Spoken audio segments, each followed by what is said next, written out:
Alors je rappelle brièvement et concisement mes apports au niveau de la recherche linguistique.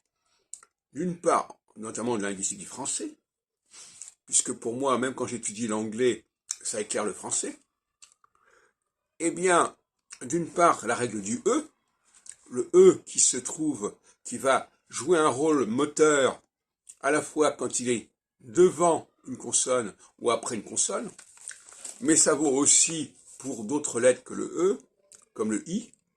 Par exemple, il a dit, eh bien, il a dit, ça enlève le C et le T qui suivent. Et quand on le met un E après, ça devient la dictée. Et à ce moment-là, on entend le C et le T. Et la deuxième règle, donc ça c'est une règle à double tranchant, puisque tout dépend de savoir si le E est devant la consonne ou après la consonne, ce qui change totalement son statut. Et puis le deuxième point, c'est évidemment la question de la contraction.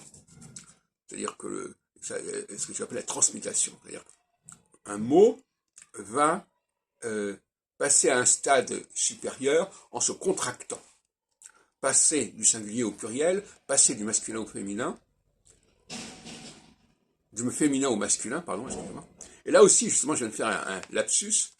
On dit trop souvent qu'on passe du masculin au féminin, alors que c'est le contraire. On passe du féminin au masculin, et on passe du singulier au pluriel. Alors que dans les grammaires, on nous dit, oui, quand on ajoute un E, ça devient du féminin, ce qui est n'importe quoi.